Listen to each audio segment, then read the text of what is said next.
साहेब बंदी छोड़ सतगुरु रामपाल जी भगवान की जय हो। परम पिता परमात्मा सारी सृष्टि के रचनहार कुल मालिक असंख्य ब्रह्मांडों के स्वामी जगत गुरु तीनों लोकों में प्रवेश करके सबका भरण पोषण करने वाले संत शिरोमणि सतगुरु रामपाल जी परमेश्वर जी के चरण कमल में हम सभी सत्सेवक भाई बहनों का कोटि कोटि दंडवत प्रणाम। आप सभी भाई बहनों का सुबह का नित्य नियम हो गया? सबका हो गया क्या? कोई है जिसका नहीं हुआ नित्य नियम? सबका हो गया। अब देखो, सबसे पहले उठते ही हमने क्या करना है अपने आध्यात्मिक जीवन में। साथ संगति में आए हो तो कुछ सीख के जाना, अपने परिवार को सिखाना, जो भगत भाई बहन आपके संपर्क में आते हैं उनको सिखाना यदि उनको नहीं पता है तो। चाहे वो 10 साल पुराना भगत हो, चाहे वो 20 साल पुराना भगत हो, चाहे आपका कोई कोऑर्डिनेटर हो, चाहे नामदान संचालक हो। अगर आप कभी उनके संपर्क में आते हो, आपको यदि कभी उनके घर पे जाने का मौका मिले या कभी वो आपके घर पे आवे, तो हमने देखना है कि वो अपनी क्या आध्यात्मिक क्रियाएं करते हैं। अगर कोई भाई सही तरीके से अपने आध्यात्मिक क्रिया नहीं कर रहा है तो हमारा फर्ज बनता है उसको समझाने का। सबसे पहले हमने अपने परमपिता परमात्मा ने हमें जो नित्य नियम दिया है, जिसकी जैसी भी व्यवस्था है, वैसे तो मालिक का रूल है, ये नियम है, सूर्य उदय होने से पहले पहले नित्य नियम समाप्त हो जाना चाहिए। उसके बाद ये दुनिया का भार घोड़ा, ये हाय हाय, ये भागा दौड़, वातावरण में इतना ज़्यादा प्रदूषण, लोगों का शोर शराबा, लोगों के कुशब्द इतने ज़्यादा हो जाते हैं, फिर वातावरण बहुत ज़्यादा भारी हो जाता है। आप देखते हैं ये कार लोग की भक्ति में फिक्स 5 बजे लोगों के घंटे बज जाते हैं, फिक्स 5 बजे। ये तो पूर्ण परमात्मा की भक्ति है, ये तो पूरा नियम और विधिवत होनी चाहिए। समय परमात्मा ने हमें बताया हुआ ना, तीनों समय की आरती का। तीनों समय की जो आरती है इनको संध्या आरती कहते हैं। संध्या आरती केवल शाम शाम की आरती को नहीं कहते। परमात्मा ने कहा कि जो सुबह का नित्य नियम है ये भी जो है मतलब संध्या आरती है। दोपहर का असुर निकंदन रमैणी है, वो भी संध्या आरती है, और शाम की भी संध्या आरती है। संध्या का मतलब परमात्मा ने बताया 2 समय का जब मिलन होता है उस समय जो आरती होती है उसको संध्या आरती कहते हैं। तो सुबह की आरती का जो समय है, सतलोक आश्रम बरवाड़ा में फिक्स सुबह 5 बजे आरती शुरू हो जाती थी। यानी 5 बजे वो समय है जिस समय रात का समय जा रहा होता है और सुबह का समय आ रहा होता है। वो संध्या हो गई, वो मिलन हो गया 2 समय का, उसको संध्या आरती कहते हैं। वास्तविक तो रूल है ये। बाकी परमात्मा ने, ठीक है, अभी लोग धीरे धीरे भक्ति की सीढ़ियाँ आगे चढ़ेंगे, तो मालिक को पता है कि लोग एकदम से ये काल इतनी भक्ति नहीं करने देगा, इसलिए परमात्मा ने दिन के 12 बजे तक का टाइम दिया है। किनको? जिनकी अभी आदत सुधरी नहीं है, या जो लोग भक्ति में भी थोड़ा बहुत आलस से करते हैं, या कोई किसी कारण से, मान लीजिए किसी की नाइट ड्यूटी है, कोई 5 बजे छूटता है, कोई 4 बजे छूटता है, तो वो आते नहीं कर पाता आरती। इसलिए परमात्मा ने अभी हमारे को शुरुआत में 12 बजे तक का टाइम दिया है। बाकी दिन के 12 बजे आरती नहीं होती, आप सबको पता है। आरती अपने टाइम पे हो जानी चाहिए, और ये हमारा प्रथम कर्म होना चाहिए, हमारे जीवन का प्रथम कर्म। तो सुबह सुबह केवल हमें आरती परमात्मा की। उसके बाद में जो दूसरी चीज का नंबर आता है वो है परमात्मा का चरणामृत। आप में से कितने भगत भाई बहन हैं जो सुबह उठते ही चाय दूध या नाश्ते से पहले चरणामृत लेते हैं? झूठ मत बोलना, ये परमात्मा का दरबार है। कितने भगत भाई बहन हैं? हाँ, लेना नित्य नियम के बाद ही है, लेकिन लेते कितने हैं? कईयों को तो 15-15 दिन हो जाते हैं, ध्यान ही नहीं आता कि हमने चरणामृत भी लेना है क्या। ये देखो, ये हकीकत है, शर्मा सर्वे का मार्ग नहीं है ये। ऐसा नहीं है कि जो ले रहे हैं वो बहुत अच्छे हो गए, जो नहीं ले रहे हैं वो बहुत नीचे हो गए। ये यहाँ पे सीखना है, यहाँ पे कोई परफेक्ट नहीं आएगा। जो परफेक्ट हो जाएगा फिर उसको साथ संगति में आने की जरूरत कहाँ है? फिर साथ संगति में हम सीखने के लिए आते हैं। दूसरा, हमारा जो कर्म है वो ये होना चाहिए कि परमात्मा ने हमें जो ये चरणामृत दिया है, हमने चरणामृत का सेवन करना है। अब चरणामृत को लेते कैसे हैं 90% लोगों को आज तक नहीं पता। चरणामृत लेने की भी एक विधि है, एक प्रोसीजर है, उस हिसाब से हमने उस प्रक्रिया को हमने पूरा करना है। दास आपको थोड़ा सा एक प्रैक्टिकल करके दिखाएगा, ध्यान से देखना। सबसे पहले आपके घर पे जो भी कोई स्टील का गिलास हो या कोई कप हो, जैसे अपन चाय पिया करते थे पहले, उस कप में चरणामृत तो है ना सबके घर पे, बोतल वगैरह मालिक के दरबार में रखते हैं ना भर के। तो सबसे पहले तो उस बोतल से जो आपने अपने दरबार में रखा हुआ है उसमें से अपना एक कप जो है चरणामृत का ले लेना है, ऊपर रखिए बस। भगत जी एक सादा गिलास का पानी भी ले आओ उधर से, कोई और भगत ले आओ कोई। सबसे पहले भगत जी हमने चरणामृत ले लिया, कप में ले लो, चाहे गिलास में ले लो, चाहे कटोरी में ले लो, चाहे कटोरे में ले लो, कोई दिक्कत नहीं है। उसके बाद सबसे पहले हम क्या करेंगे, जो हमारी विधि है, सबसे पहले हम परमेश्वर को दंडवत करते हैं। सबसे पहले हम उठ के, और जब हम ये चरणामृत लेंगे तो सबसे पहले जो भी पात्र हमारे हाथ में है हम उसको दोनों हाथों से पकड़ के, और उसको केवल एक ही घूंट में लेना होता है। ये चाय की तरह पीने का नहीं होता चरणामृत। इतना है लोग कि जितना आप एक घूंट में आप उसको पी सको एक बार में, 2 बार में भी इसको नहीं पीना है, एक बार में आपका पूरा अंदर ये चला जाए। आधा कप ले लो,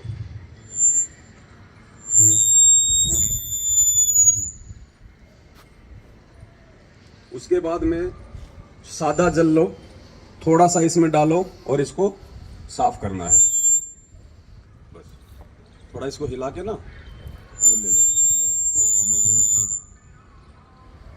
अगर स्टील का गिलास है ये, तो आपने स्वयं इसको अपने हाथों से साफ करना है। ये नहीं कि आपने लेके चरणामृत छोड़ दिया, फिर आपकी बेटी धो रही है, आपका बेटा धो रहा है, आपकी माँ धो रही है, आपकी पत्नी धो रही है। नहीं, ये चरणामृत है, ये नियम है। आप कोई सेठ नहीं है, कोई शाहूकार नहीं, आप कोई अनिल अंबानी नहीं है, आप एक भगत है।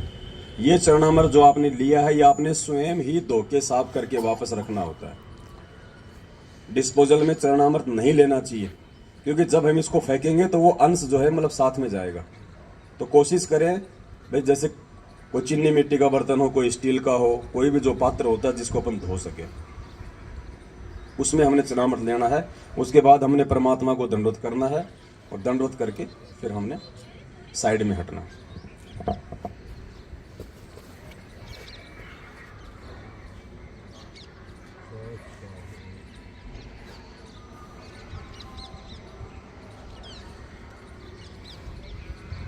और ये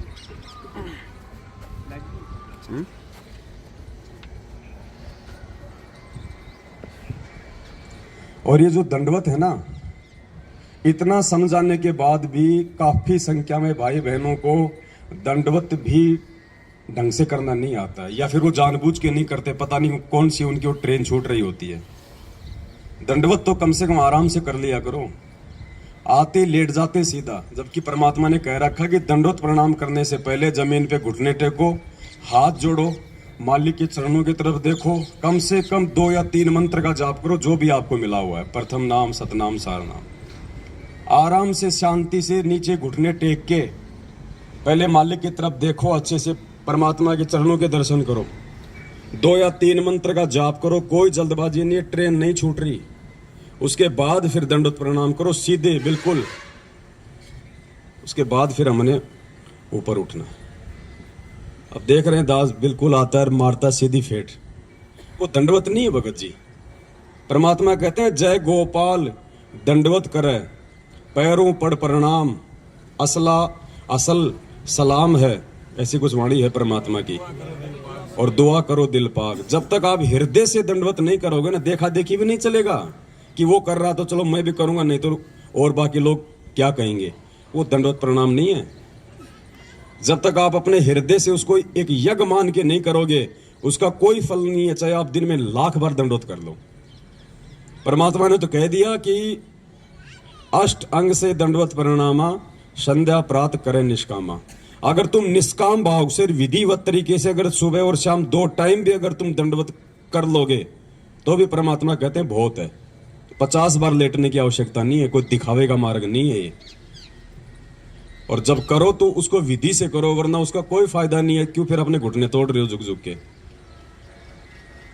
तो यदि आज से पहले कोई भाई यदि चरणामृत नहीं लेता है, या लेता भी है तो वो विधिवत नहीं लेता है, तो भाई ये चीजें ध्यान रख लेना। और कोई भाई ऐसा हो जिसको नहीं पता है इन बातों का, तो फिर हमारी जिम्मेदारी बनती है हम उनको ये चीजें हम समझाएं। और उसके बाद जो भी आपके घर में प्रसाद रूप में जो भी चीज़ आप रखते हो, कोई मिश्री या खांड या फिर वो मखाने वगैरह, वो भी आप जिस चरणामृत के बाद में भी ले सकते हो, या जैसे आपका नित्य नियम समाप्त हुआ उसके बाद थोड़ा थोड़ा सभी को बांट दो, जो भी आपके उपदेशी है। ये चीजें हमने लेनी है क्योंकि ये हमारी भक्ति की खुराक है। ये कोई महीने 2 महीने में या खांसी जुकाम हो जाए उस समय लेने की नहीं है। परमात्मा कहते हैं चरणामृत कदाचित पावे 84 कटे लोक सिंधावे, पेज नंबर 23 नित्य नियम पे लिखा हुआ है चरणामृत के मातम्य में। तो क्यों दिया? वो बोतल में भर के कोई सजाने के लिए थोड़ी दिया परमात्मा ने, कोई मोल थोड़ी आ रहा है भगत जी। वो खत्म होने को लगे तो उसमें सादा पानी और डाल दो, बढ़ता रहेगा वो आगे से आगे। ये खुराक ही नहीं खाएंगे तो हमारी भक्ति में रुचि नहीं बनेगी। दूसरा भाई, सात संगतियों का एक नियम है, आज से पहले था या नहीं था, भंडारा उसी आत्मा को मिलेगा जिस आत्मा ने अपने प्रथम नाम की माला पूरी की होगी, नहीं तो भंडारा नहीं मिलेगा। जिस आत्मा ने अपनी प्रथम नाम की माला पूरी नहीं कर रखी होगी उस आत्मा को भंडारा नहीं मिलेगा। पहले माला पूरी करो, उसके बाद उसको भंडारा मिलेगा। ये हमारा प्रथम कर्म है भक्ति। रोटी हमारा प्रथम कर्म नहीं है। अगर हम लोग उस परमेश्वर का नाम लेके अगर हम भंडारा नहीं कर रहे हैं पहले, तो हम लोग अन्न नहीं खा रहे, हम लोग वो पाप खा रहे हैं। तो आज के बाद अपना नियम बना लो, इस परमात्मा की भक्ति से बढ़ के दूसरा कोई काम नहीं है, कोई काम नहीं है दूसरा। आराम से टाइम पे उठोगे तो नित्य नियम भी होंगे, टाइम पे उठोगे तो प्रथम नाम की माला भी होगी आराम से। कोई ज्यादा नहीं है। अब वो समय गया कि हमने चलते फिरते खाते उठते बैठते नहाते धोते, हम कोई अनिल अंबानी नहीं है जो हमारे 250 पेट्रोल पंप चल रहे हैं कि हमने वो संभालना है, हमने वो संभालना। अगर किसी के हैं तो संभालने वाले संभालेंगे, आप अपनी भक्ति को संभाल लेना। नहीं तो जिस दिन वो सबको संभालने वाले ने अगर अनदेखा कर दिया ना, कुछ नहीं बचेगा यहाँ पे। तो ये समय निकालना पड़ेगा भाई, चाहे आप कितने बिजी क्यों ना हो। आपने सुबह सुबह अपनी एक माला प्रथम नाम की करनी पड़ेगी। आपने बैठ के थोड़े दिन तो ये मन रोएगा, ये डीट होता है, नहीं मानता। 20 कर लो, 30 कर लो, 50 कर लो, 5-10 मिनट घूम लो, थोड़ा सा इसको रेस्ट दे दो, फिर कर लो बैठ के। भाई ये हमारा ये रूटीन हो जाना चाहिए भगत जी। फिर सतनाम तो जिसको मिला हुआ तो अपना चलता फिरता वो तो भाई वो अपना करते रहो, लेकिन ये प्रथम नाम का ध्यान रखो। आप अपने घर पे भी जिस दिन आपकी प्रथम नाम की माला नहीं होती है और भंडारे का समय हो गया तो आपको मतलब शर्म आ जानी चाहिए। आपको शर्म आनी चाहिए कि मैं ये भोजन नहीं खा रहा, मैं ये पाप खा रहा हूं। इस भक्ति से मिलता है ना यहाँ सब कुछ। परमात्मा ने क्या कहा, कबीरा सब जग निर्धना धनवंता ना कोई, धनवंता सोई जानिए जो राम नाम धन। आज नरेंद्र मोदी भी देश का प्रधानमंत्री है तो केवल इस भक्ति की वजह से है। कभी किसी जन्म में उसने परमात्मा की शरण में रह के भक्ति की हुई है, जो आज उसको वो राज मिला हुआ है। ये भक्ति नहीं होती कुछ नहीं मिलता। तो भक्ति से बढ़ के भगत जी कोई कर्म नहीं है। 10-15 दिन तक लगेगा थोड़ा सा ऐसा उबासी आना, आलस से आना, जो है मन ना लगना, तो परमात्मा ने उसका एक ही तरीका बताया। अगर किसी को बुखार हो जाए और अगर बुखार ठीक करना है, ना चाहते हुए भी वो कुनून की गोली खानी पड़ेगी, वो कड़वी गोली आपको खानी पड़ेगी, ना चाहते हुए भी, यदि बुखार ठीक करना है तो। और जब खाओगे तो धीरे धीरे आपका जबर ठीक होगा। तो इसी प्रकार ये मंत्र तो मन जो है नहीं करने देगा, आंट अड़ाएगा।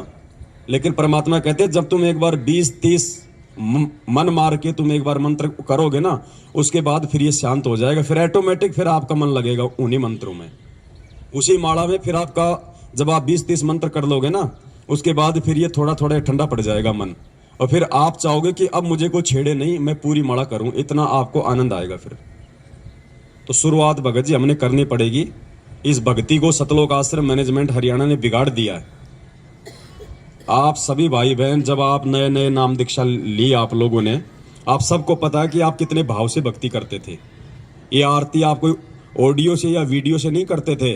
आप बैठ के अपने घर पे आप नित्य नियम लेके आरती करते थे। जिस दिन आप नाम लेके आते थे, महीना 20 दिन 2 महीने तक, और जैसे आप अपने से बड़े बड़े और पुराने भक्तों के संपर्क में आने लगे, आप सबकी आदत बिगड़ गई। देखा देखी में हमने अपनी आदत बिगाड़ ली कि यार ये तो मेरे से पहले से जुड़ा हुआ भगत है, ये तो कोऑर्डिनेटर है, वो चाय भी पी रहा और अपनी रमेणी भी लगा रखी है। तो फिर हमारी आदत बिगड़ गई। अब हमने आदत को सुधारना उसी प्रकार से। और आदत नहीं सुधरेगी तो देखो ऐसे साथ संगतियों में आने से ऐसे भी बात नहीं बनेगी। आए जाओ चले जाओ कोई बात नहीं, बात बनेगी भक्ति से। परमात्मा कहते जब तब संयम साधना सब सुमरण के माई, और कबीरा जाने रामजन सुमरण सम कछु नाही। सुमरण यानी भक्ति, जिसमें आरती मंत्र अपने नियम मर्यादा ये सब आ जाते हैं। तो अपना नियम बना लो भगत जियो। जिन भाई बहनों को संकल्प नाम दीक्षा है वो अपना सुबह उठें, परमात्मा का अपना नित्य नियम करें, अपना चरणामृत लें, बाकी अपना वो काम धाम कर ले। अपना कोई मालिक की कोई वाणी लगा लें, वैसे कोई परमात्मा जी का कोई सत्संग लगा लें, क्योंकि उनको भी मंत्र नहीं मिला हुआ है तो वो अपना काम वो कर सकते हैं उसके बाद में। लेकिन जिसको नाम मिला हुआ है उन्होंने नित्य नियम के बाद में ये नियम बना लो।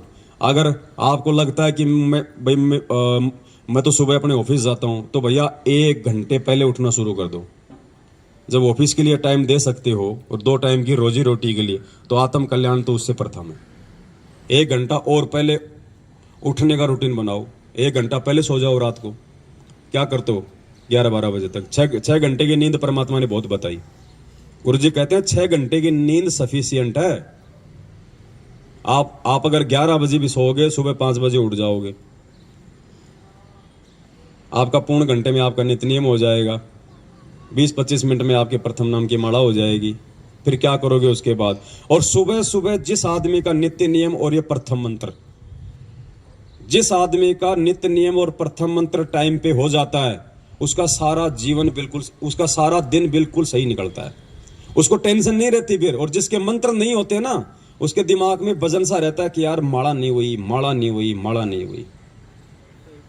वजन सा रहता है उसके दिमाग में। वो कभी 5 कर रहा है, कभी वो 10 कर रहा है, भार सा रहता है।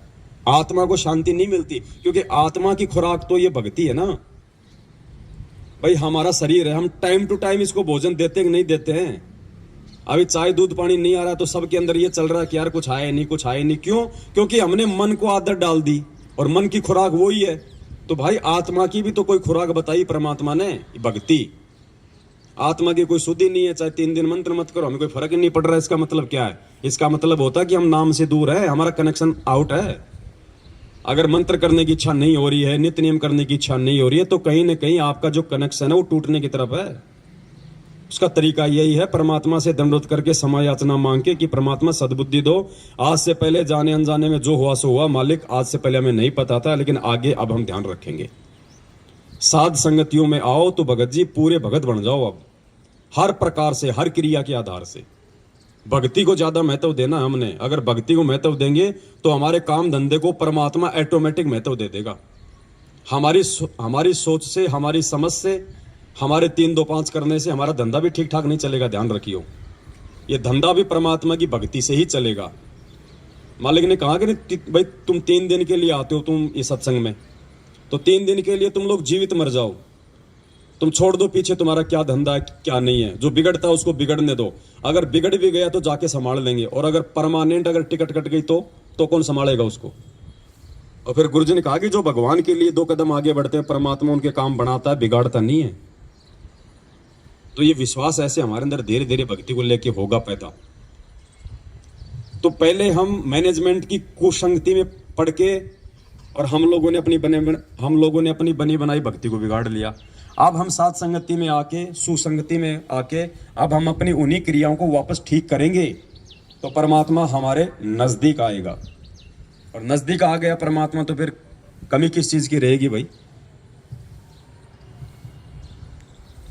तो आज से पहले जो आदमी जैसे भी अपनी क्रिया, जो भगत भाई बहन जो भी कर रहा था, अब परमात्मा की दया से अपनी क्रियाओं को मालिक को दंडोत करके हमने सुचारू करना है, ठीक करना। भगत जी आरती का टाइम अपना बिल्कुल जैसे 12 बजे तो हमारे को ध्यान होना चाहिए। कर लो 12 से 2 के बीच में आरती, परमात्मा दया करें। दास भी आज के बाद में प्रयास करेगा 12 से 2 के बीच में अपनी दोपहर की आरती हो जाए, शाम की संध्या आरती अपना सूर्य अस्त होते हो जाए। तो थोड़ा शेड्यूल बनाओ भक्ति का।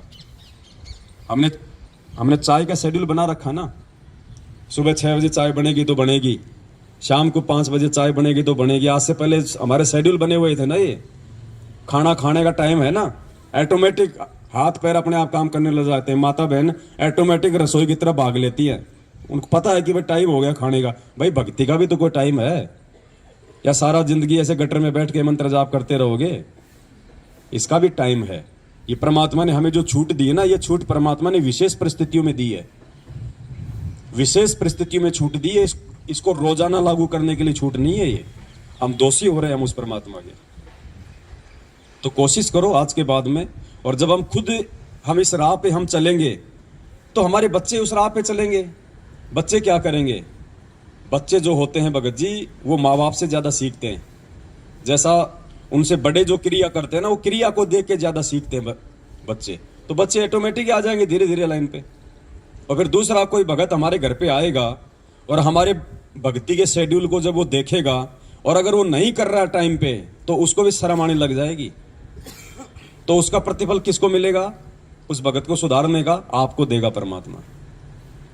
चाहे कोई कितना ही प्यारा क्यों ना हो, कितना अच्छा रिश्तेदार क्यों ना हो, कितना ही बड़ा भगत क्यों ना हो। आरती मंत्र का टाइम हो गया, बोलो भगत जी आप भी करो, दास भी कर रहा है। परमात्मा की चर्चा अपनी जगह है और भगत जी भक्ति अपनी जगह है। तो ज्यादा से ज्यादा हमने इन चीजों पे गौर करना है। भगत बनना है, परमात्मा ने भगत बनाया है। मालिक ने हमारे पर विश्वास किया ना, इस 8.5 अरब की जनसंख्या में से परमात्मा ने हम थोड़ों सौ को भगत बनाया है। तो परमात्मा ने हमारे ऊपर विश्वास किया है। तो भगत जी हमने भी परमात्मा की बात को रखना है, और हमने भी उस परमेश्वर को जो है भगत बना के दिखाना है, भगत बन के दिखाना है। तब तो कोई बात है, नहीं तो भाई आए जाओ जाए जाओ, भक्ति का प्रतिफल तो दे देगा भगवान, कोई दिक्कत नहीं है। मालिक कहते हैं जिन हरि जैसा सुमरिया ताको तैसा ला। जो जैसी करेगा, परमात्मा का विधान है। अगर कोई दारू पी के भी ये मंत्र जाप करेगा तो भी भगवान इन मंत्रों का प्रतिफल उसको देगा। राक्षस क्यों बने? परमात्मा ने क्या कहा? पहले ये ऋषि और राक्षस एक ही गुरु के भगत थे। आगे चल के वो राक्षस कहलाए क्यों? क्योंकि वो भक्ति भी करते रहे, साथ में उन्होंने मर्यादा नहीं रखी। वो शराब पीने लग गए, मांस खाने लग गए, और ये भक्ति भी करते रहे।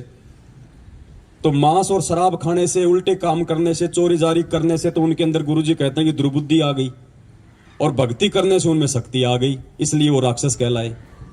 तो आज वो राक्षस जो प्रवृत्ति है वो सतलोक आश्रम मैनेजमेंट हरियाणा अपना रहा है। और आप और हमारे को परमात्मा ने जो है ऋषि बनाया है।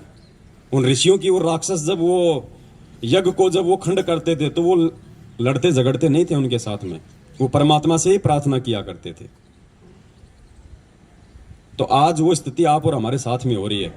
हमारी साथ संगतियों को, हमारे धार्मिक जो यज्ञ हम करते हैं पांचों यहाँ पे, इनको ये लोग नहीं करने दे रहे ना। आज हमारे गुरु भाई है, लेकिन ये राक्षस प्रवृत्ति में आ गए, क्योंकि ये मर्यादा में नहीं रहे, ये गुरु वचन में नहीं रहे। भक्ति वो भी कर रहे हैं, तो भक्ति से उनमें शक्ति आ रही है, और ये मर्यादा तोड़ने से उनके अंदर दुर्बुद्धि पैदा हो रही है। तो वो राक्षस प्रवृत्ति में आ चुका है ये मैनेजमेंट।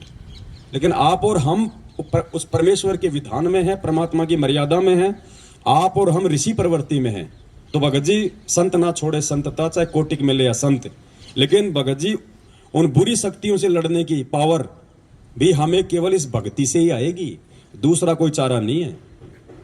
गुरु जी ने क्या कहा कि विष्णु जी ने क्या कहा कि अगर मुझे थोड़ा बहुत समय मिलता है तो मैं लक्ष्मी जी के साथ में बैठ के अपना सुख शांति से थोड़ा समय बिताता हूं, अन्यथा मैं तप कर करके और शक्ति प्राप्त करता हूं और राक्षसों से मैं युद्ध करता हूं। तो विष्णु जी को भी वो भक्ति से शक्ति आती है, वो राक्षसों से लड़ने की, बुराइयों से लड़ने की। तो आप और हमें भी भगत जी भक्ति से ही आगे बढ़ने की प्रेरणा मिलेगी, नहीं तो हम ढह जाएंगे। हमारे अंदर कुछ विशेष नहीं है, हमारे अंदर कुछ विशेष नहीं है सिवाय इस परमात्मा की भक्ति के। भक्ति है तो हम हैं, नहीं तो हमारा कोई अस्तित्व नहीं है। और एक बार इस परमात्मा ने अगर नाराज होकर अगर ठोकर मार दी, धरती पे कोई संभालने वाला नहीं है। दोस्त भी तुम्हारा दुश्मन हो जाएगा अगर भगवान ने अगर हाथ छोड़ दिया तो। और भगवान हाथ छोड़ता है जो आदमी उसके द्वारा दी गई उस भक्ति की लाज नहीं रखता है, जो टाइम से जो भक्ति नहीं करता है। तो आज के बाद हम सभी भाई बहनों ने ये बरकस ये प्रयास करना है कि हम उस परमेश्वर को अब और ज्यादा हम दुखी ना करें। सतगुरु रामपाल जी भगवान की जय हो। सत साहिब।